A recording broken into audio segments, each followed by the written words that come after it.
Here's an interesting little ratchet. Pick this up. This is a New Britain swivel head ratchet. This is a unit that really wasn't particularly popular, and there's a few reasons for that. Mainly, well, actually, I shouldn't say a few reasons. The main reason is just essentially durability. But it was certainly an interesting take on a flex ratchet. This one happens to be 3/8. This is a New Britain, what is that? NB50. Anyway, how it works is you put it on a socket, and it's just like a regular ratchet, except for reversing the ratchet. You twist the handle, and there's a little detent that gets in these notches here. And if you reverse it, then we go the other way. So pretty easy to reverse. And then the idea is that you can move it straight and then twist out the fastener, kind of like a hinge head breaker bar or even a roto head ratchet. Anyway, let's talk about what that's all it really is. I guess part of one of the advantages is that it can ratchet at a bit of an angle. If you get too steep, it really doesn't ratchet. Of course, it does very well down here. But up to around 30 degrees or so, it will still ratchet. So that's kind of nice because it just makes it a little bit easier to deal with. And then, of course, it allows you to unscrew it just like a regular breaker bar. The problems with this is, of course, it's not the strongest because it has this big cutout and this big stamped, or even if it's forged, this big stamped cup. And then the fact, of course, that the ratchet mechanism is completely exposed, so all sorts of dirt and grit can get in there and cause your problems. Part of the other reason it's not super strong is because you can see where they've had the neck down, so it'll fit in this notch. That's how it stops itself from turning, is you'll ratchet it, and then when you go straight, it gets locked up in just that little bit narrower portion at the top. Other flex type ratchets, like a flex head, the entire ratchet mechanism is what flexes here. Even on roto heads, it's the entire ratchet mechanism that's flexing. Where in this case, it literally is just the anvil itself. They machine into a ball, forge these lines into it, which act as, the teeth. The ratchet mechanism itself, and I've had a devil of a time trying to get this clip out of here. So that's why I'm not pulling this one apart in this video. I just had a really difficult time. There were some that had like a lockout button. I'm not sure if this is missing it or it's just before they had it.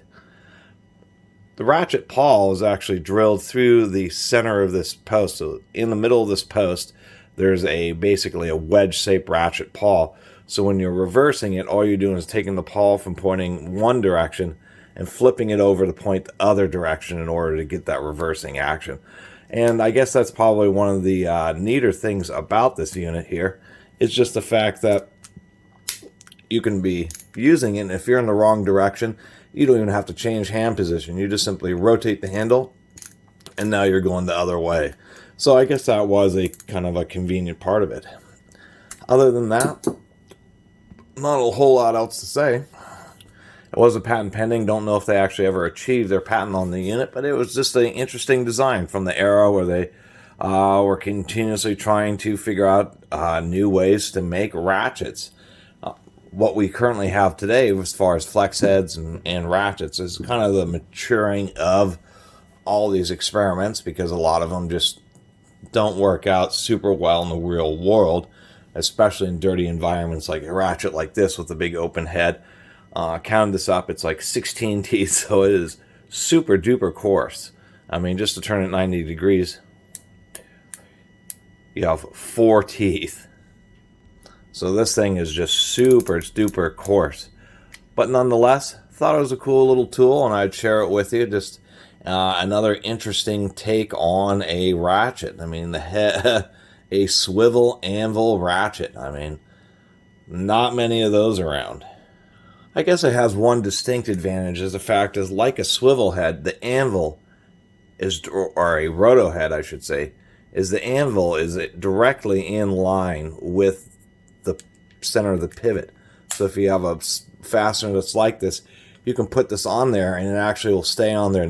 It's easier for you to get it on there and then ratchet it out because of that center line, because when you press on the handle, it essentially keeps the socket straight.